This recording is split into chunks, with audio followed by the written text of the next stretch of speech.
Hey, welcome back to Sober Now. I'm Jim LaPierre. Today I want to talk with you about the three different types of depression. Now, for most people, they only think of depression one way.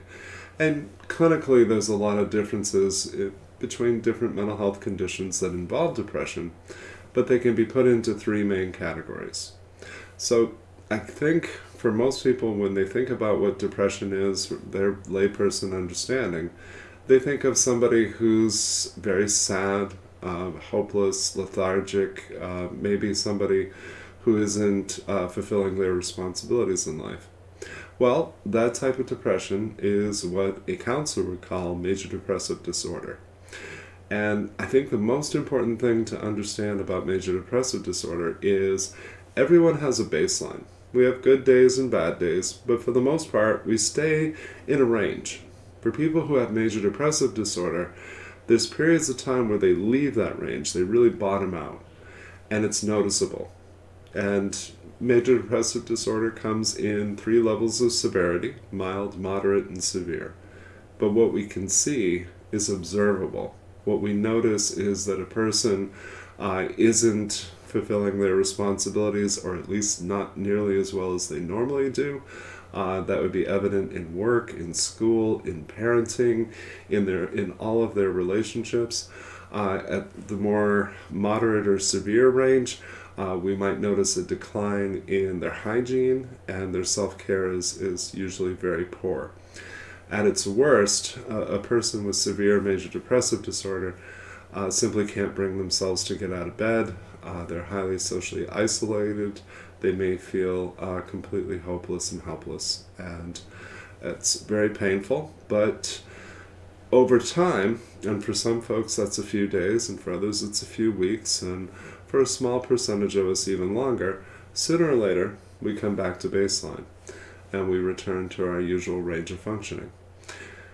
Now, dysthymia is a far more common form of depression, and what's interesting about dysthymic disorder, it's almost impossible to observe.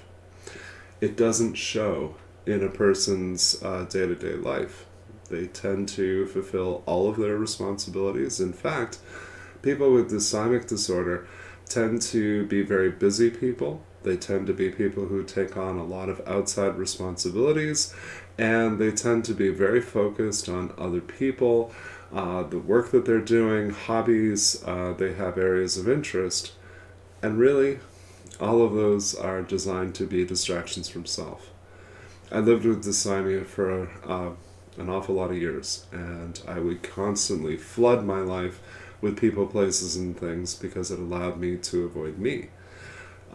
For a person who lives with dysthymia, we tend to externalize all of our time and energy so that there's nothing left over at the end of the day to look at self, to become introspective.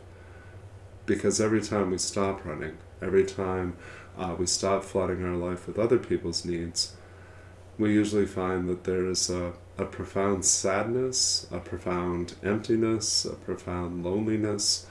And so we're people who tend to be very avoidant of self. Again, it's not something that you can observe in a person's behavior, in their facial expression or body language. It's something that intuitively you might be able to pick up on. But otherwise, the person would really need to be willing to share with you that that's what they're struggling with. Dysthymia is incredibly common. Millions of people live with it.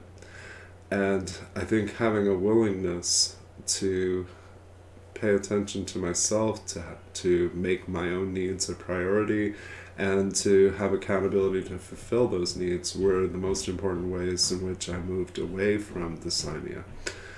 I think there's, for many of us, an avoidance that's really key to perpetuating depression.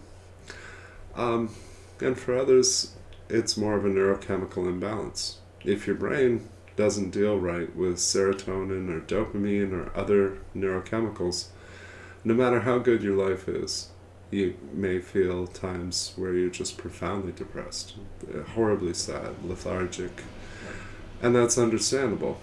But for more of us, The real reason we're depressed is because our lives are unfulfilling or disappointing, or because we're simply profoundly lonely, or because we're living with a lot of past pain, past anger. Stand-up comedian Stephen Wright once said, "Depression is anger without enthusiasm." So for a lot of us, holding on to past resentment, holding on to past pain and anger is exactly what fuels our depression. And working through our baggage, working through our resentments is really the key to overcoming dysthymia. The third type of depression is what a counselor would call atypical depression, which just means that it's an unusual way of acting or displaying your feelings.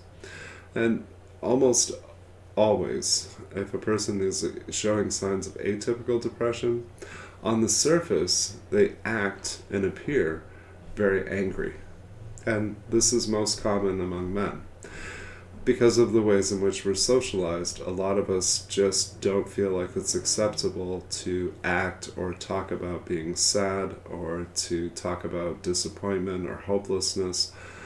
And so we cover up all of our vulnerable emotions with anger.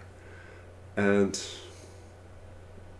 that, of course, has the net effect of pushing people away, which sometimes we want that. We don't want them to see what's really going on with us, how we're really feeling.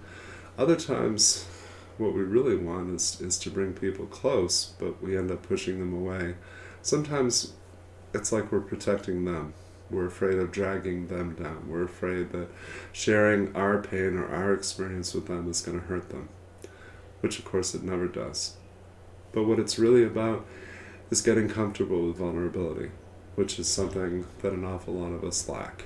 Vulnerability is the willingness to open myself and share what's really going on with me, to talk about feelings, to talk about needs and wants that I have that haven't yet been fulfilled.